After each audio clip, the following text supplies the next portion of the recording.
Welcome back to the Comp Closet podcast. I'm your host, Sarah Moore, and today I am joined by an incredible athlete who made waves in her very first FMG show, winning her pro card in wellness straight off the bat. Laura Davidson, welcome to the podcast. Hello, thank you so much for having me on here today. No worries. I'm really excited to hear more about your story. So, let's start by thinking about the version of you who first stepped into the gym. What do you think she would say if she saw who you are now? That's such an interesting question. And honestly, I think she would just say to herself, just have more confidence within and just about to get so much more out of this whole experience than you could ever imagine, not just like physically, but mainly like mentally, like all of the self-care, self-value, all of the internal talk. That was such a big thing for me that like I wish I could just go back and say to myself everything that I know now, but obviously you can't. And I just feel like that's just something that is so important, and I would be, I guess, like proud to look where I am now.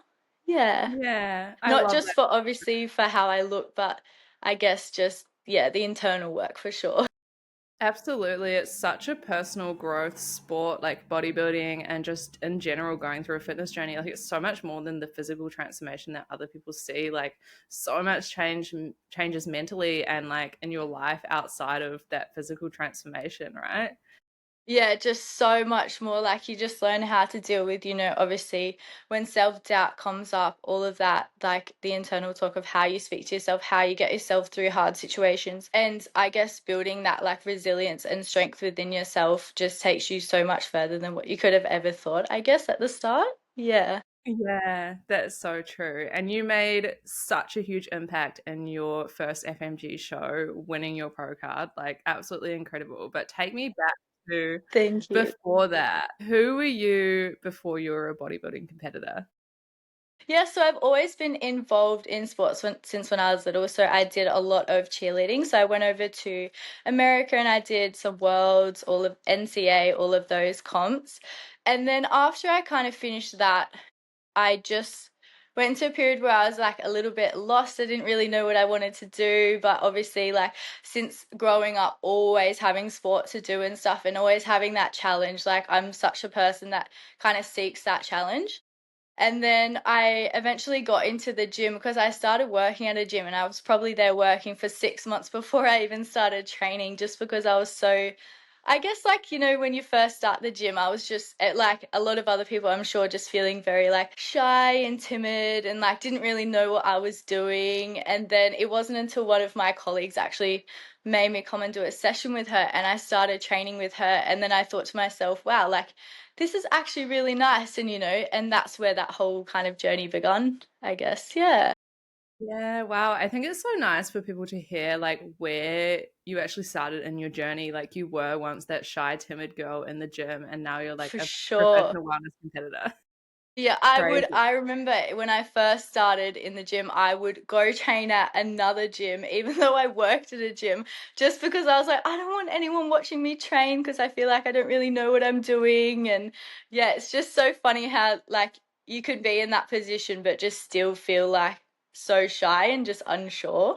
Yeah. Yeah, that's so true. And I think everyone in the gym is so nice, especially people who look more experienced. Like I can remember when I first started going to the gym, I would get like a kettlebell or like dumbbells or something and hide in the corner and like watch videos of like what to do Yeah. and And like you turn didn't your want to be screen seen by brightness anyone. down. Yeah. Yeah.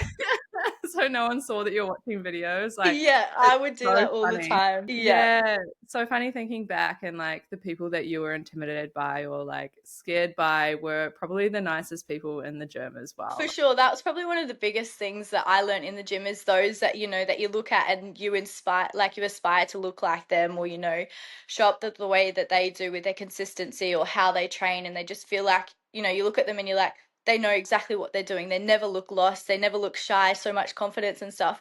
And you don't realize that those are the types of people that are just more than happy to like come over and give you a hand if you need. Like they're always the most welcoming people, and that's just like such a shock to learn, I guess. Yeah. Yeah, that's so true. So going from when you like started training in the gym and that more consistently and building that confidence, was there a moment, like a singular moment that you decided I'm going to be a competitor, I'm going to step on stage as a bodybuilder? I don't think there was a singular moment, but for me, I just got to a point where I was training, and at the start of when I first started getting into the gym, I was like every other girl. I just wanted to build a bum. I didn't care about anything else. I just wanted to, I thought that that would give me confidence if I looked a certain way and, if I reached that goal. But then I actually started to fall in love with the whole process of it, just like the discipline behind it. And then I kind of sat there for a while and thought to myself, this would actually be, I could actually see myself competing one day, and it was just an idea that I would think about here and there. And then as I started to grow and, show up more and all of that kind of stuff, I did get to a point and I was like, all right, I think I'm actually just going to do it and just, see what happens and stuff. And that's when I reached out to a coach. And yeah, I guess I got into a bit of a build season. And then after that, I was like, okay, I just become more familiar with the idea. And I remember I went and watched my first show. It was October, I think it was 2 years ago. And as soon as I left there, I was like, wow, like this is absolutely incredible. It was kind of opened my eyes up in a different way of how I seen the sport, because, you hear about it and you hear about everyone being so muscular and all of that. And it's great, but sometimes it's not as appealing, you would think, for women if you don't know too much about it. And then I watched that first show and I was like, wow, like this is just honestly crazy. Like they're so feminine, but so just like muscly. And I was like so inspired by that. And I remember I left there feeling like, okay, we got to go. We got to start training hard. Like I want to do this. Yeah. When you watched that show and like after that show, could you imagine yourself as like one of those people on stage? That's a funny question, because you can obviously think to yourself, wow, like I really want to do this, but picturing yourself on there doing that is just a whole nother thing for me. Like the idea of it definitely made me nervous, but I guess I was just more thinking about the process leading up to it and, going through a prep and all of that. That was what was kind of on my mind when after I seen that show. I was like, wow, like I really would just want to train like these guys because I want to look like these guys. Like this is so inspiring. And guess it kind of just lit a fire under my bum after watching that. Yeah. Yeah, absolutely. And I feel like a lot of people underestimate the emotional toll of a prep. Like it's obviously hard physically, but it's also so hard emotionally. So what was the hardest internal battle that you faced during your prep and even in the off season too? Yeah, for sure.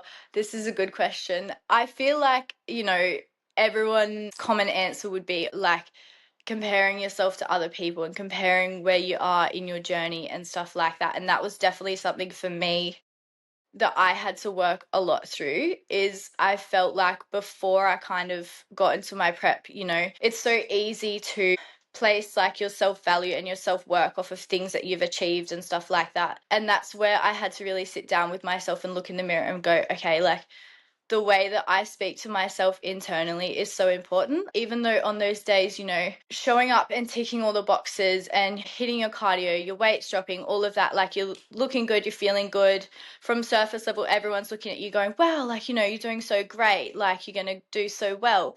And I guess that's just the point for me where it's just, I tried not to allow to put pressure on myself of any outcome, all of that, and just really be kind throughout that whole journey. Because obviously, like, as everyone who's done a prep knows, that it can be just so challenging and things don't always go the way that, you think they're going to go.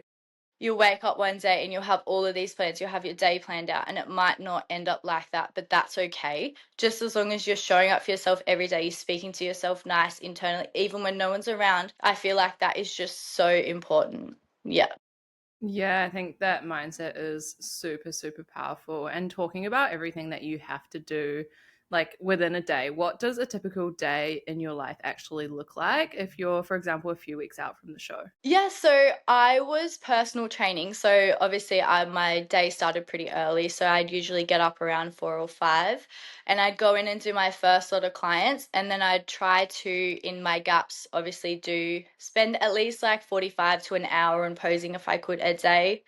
And then I'd sit down, try and have something to eat. And then I'd do my first session, like my training session. And then I'd have more clients. And then after I finished with my clients, I would do my cardio.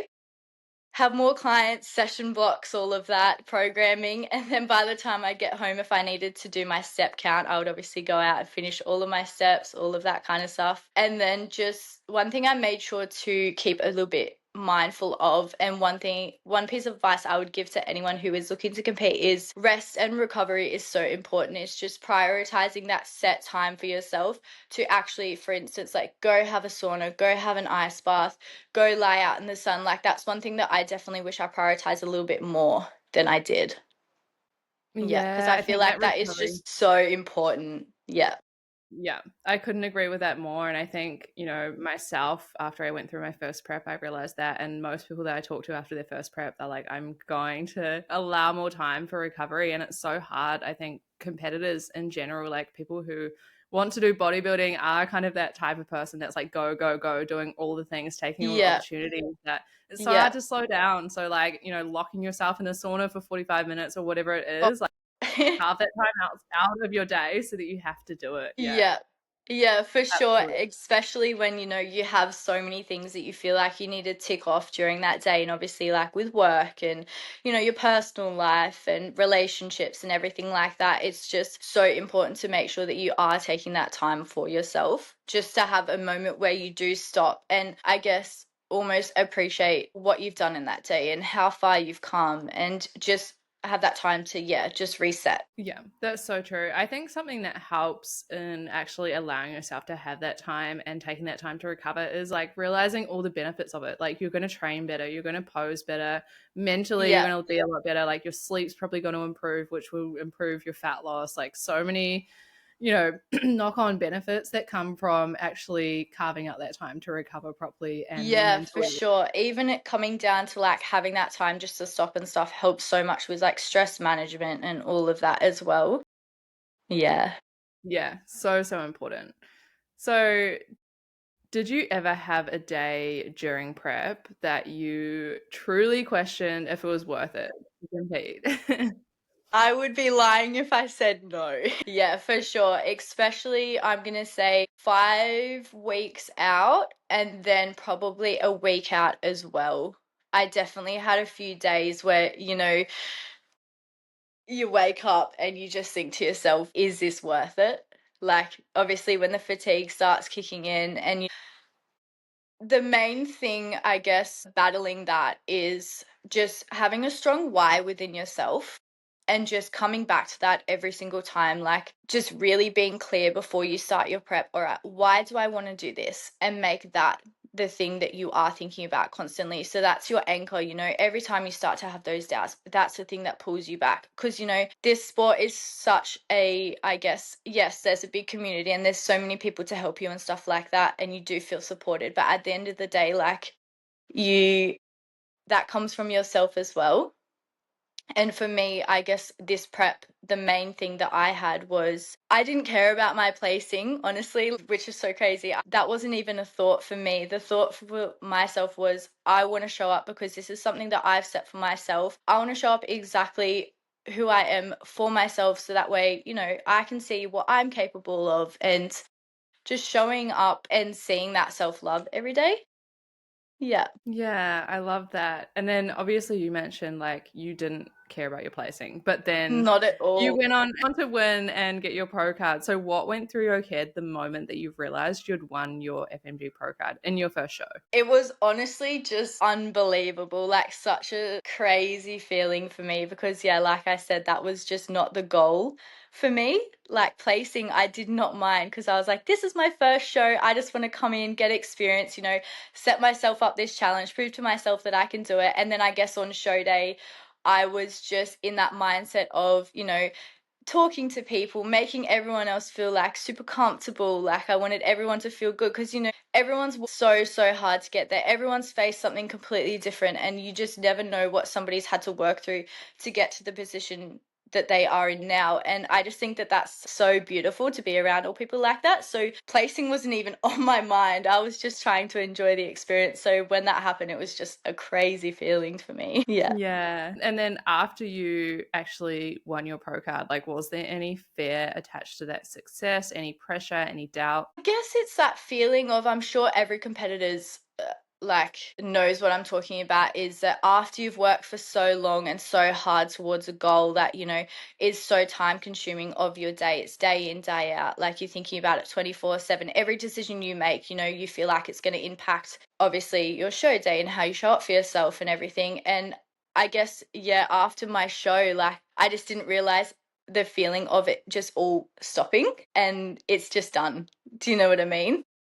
Yeah. Yeah, that's so Yeah. true. Like every action you're taking in prep is leading up to that show day and you're doing it for that show day. And then after that, Yeah. like that goal's just gone. How did you work through that? I guess the same way I work through in prep, if I was feeling a little bit low, it's just allowing myself to take rest when it's necessary and having that time to recharge. And I guess I switched my mindset to you're not working towards that same goal, but just falling back in love with training and nutrition and new routine because I did move houses as well 2 weeks out from my comp. So I was just after comp, I was like, all right, I'm just going to focus on more holistic health of my nervous system and just small day to day things and, you know, spending time with family and making my priorities a little bit different.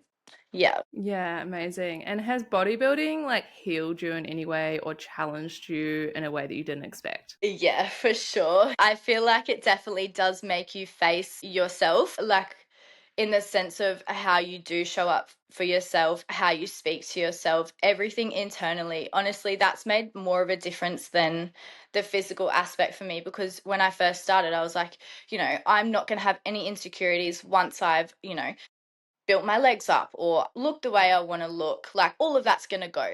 And that doesn't go. It's just about how you know, working through different things. And I feel like it definitely helped me to gain a lot of confidence within myself. That's one thing I'm very grateful for it. Yeah.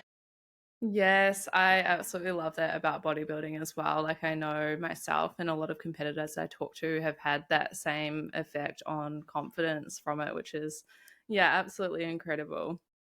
How do you Yeah. stay, how do you personally stay so grounded with who you are outside of your body and stage success? That's a really good question. Guess it just comes back to, you know, you got to think to yourself, who am I without obviously this? And just be really clear on, you know, your values and your morals and like what's important to you and, you know, your relationships, your friendships, I guess just everything that you feel like is very authentic to you.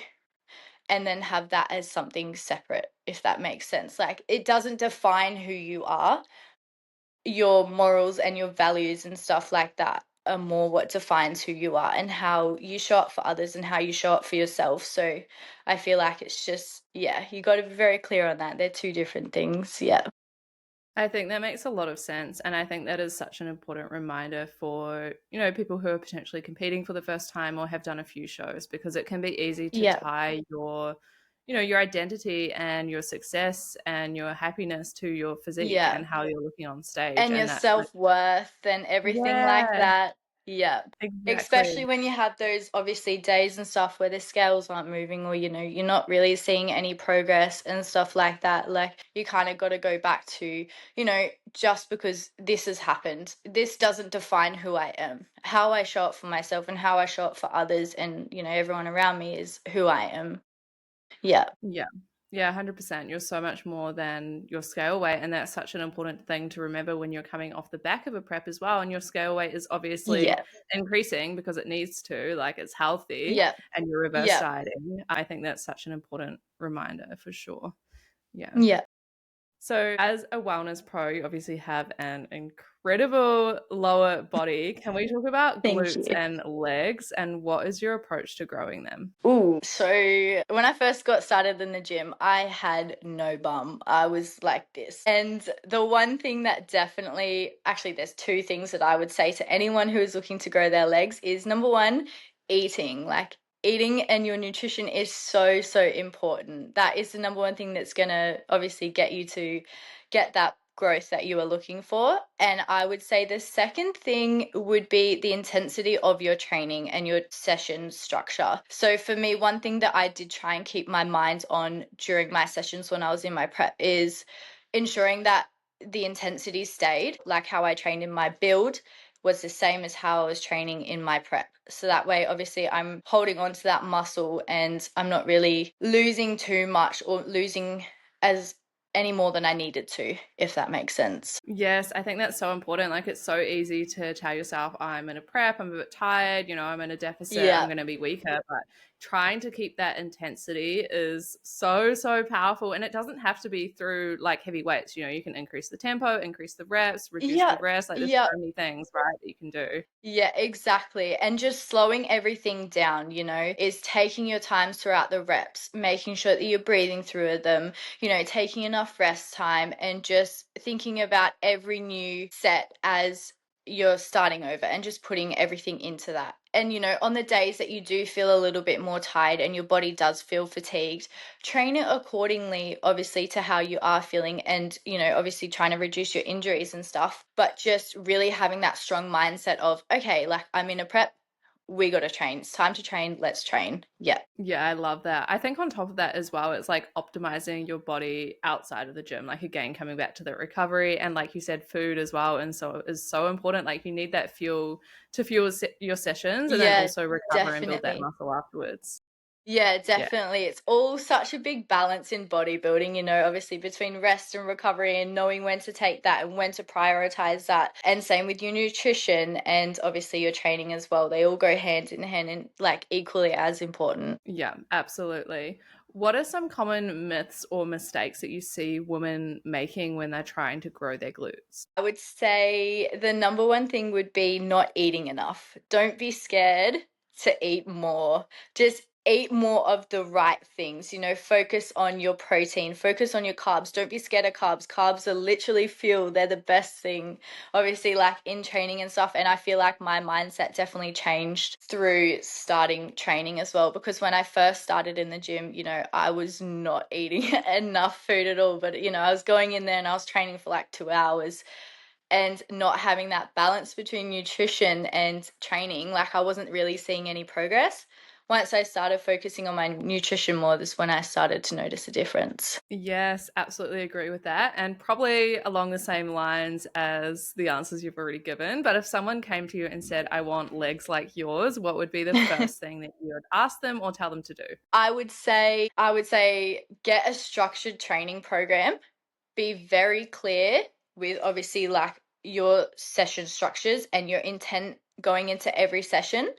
And then I would say definitely food. Looking to make sure you're obviously consuming enough protein, carbs, and fats and just balancing it out. Yeah. Yes, I And love that. it takes time. So it's just showing up for yourself every session. You've got that goal in your mind and just, giving it all on the days that you feel like you can give it all. And then on the days that, you feel like you are fatigued is when maybe you should focus a little bit more on rest and recovery. And that's okay. Like, that's not a problem at all. It's just balancing it all. Yeah. Yeah, absolutely. And just on that as well, like time is obviously so important. I think transformations take a lot longer than people expect. How long had you been training consistently in the gym on top of, your cheerleading before you went pro? I think that I've been with my coach for a little over 2 years now.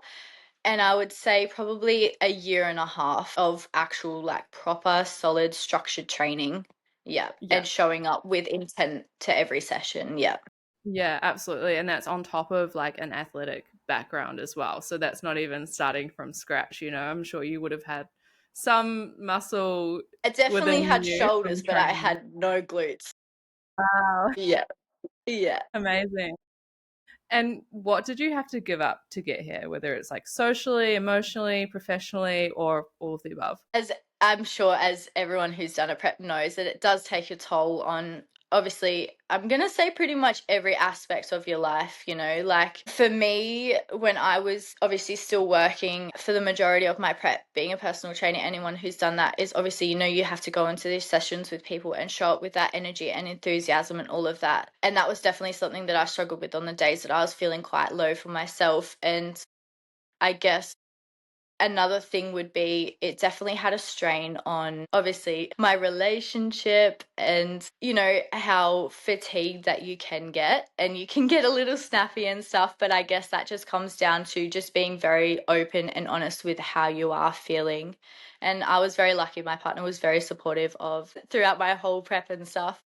And I would say definitely a social life, like not being able to go out and drink and stuff like that, which I was never really a big drinker anyway, but just being mindful of when you are going out, making sure, you are packing your meal prep and being organized. Yeah. Yeah, it's like a whole thing when you go anywhere on prep, especially if you're going away overnight. Like you've just got bags and bags and bags. And I can remember like last prep, I was like, bring my microwave with me to hotel rooms and stuff if I was Yeah. driving somewhere because And I'm your like, I want to heat up scales my and meal prep. Yeah. yeah, I had scales, salt, peanut butter in the car with me constantly. Yeah, it's just being organized where you are showing up. Like your social life doesn't need to take like an impact on it, I guess. It's just, yeah, being more organized with when you are going to those events and stuff like that.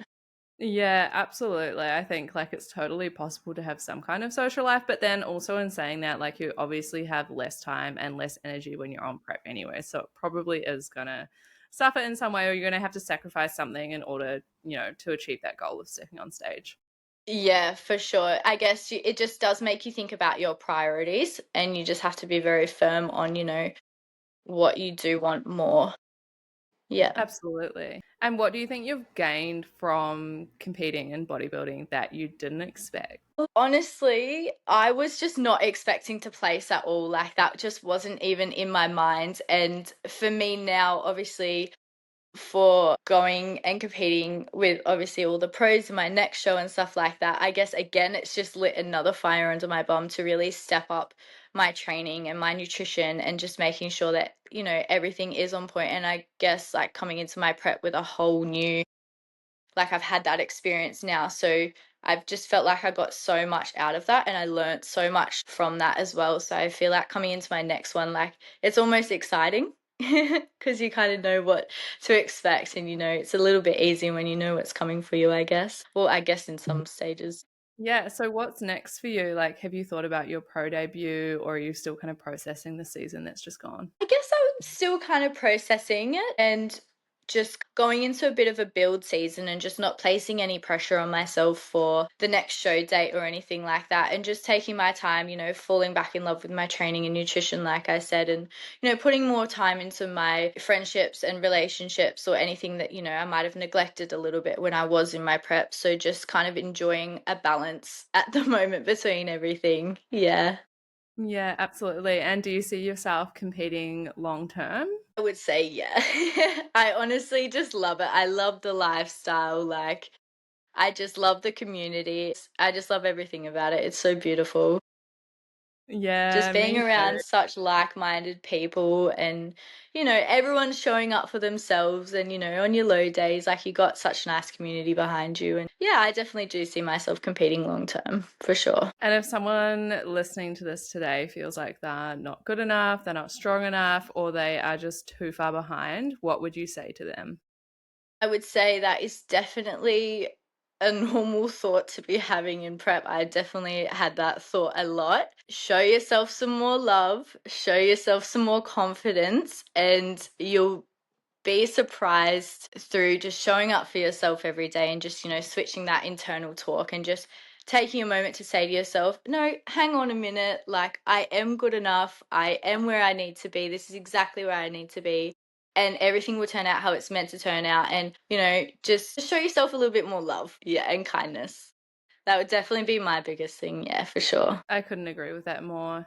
And what's one belief that you've had to let go of in order to become who you are now? Well, that's a good question. I would say that not feeling like I have to earn my self value, that self value just truly does come from within. It's not about, you don't gain that through achieving this, achieving that, and stuff like that. Yeah, sure, it does help you have a little bit more confidence in certain situations, but at the end of the day, like, just showing yourself more love and just how you speak to yourself. Like, I feel like that is just one thing. I know I keep saying it, but I feel like that is just so important. It's just your internal, like, dialogue.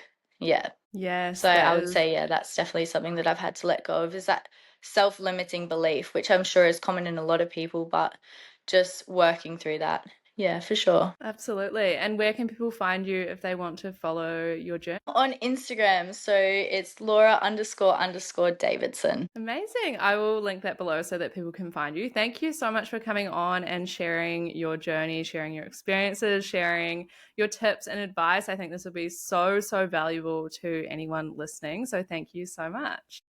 Thank you. And thank you so much for having me on here today. Of course. And thank you to our listeners as well. As always, if you liked this show, please don't forget to rate it and follow it on whatever platform you're listening to it on. It really does help us to grow and get more incredible guests on like Laura. And also share it to your stories and tag us. We'd love to see what you're up to while you're listening or what you learned from this podcast. Thank you so much.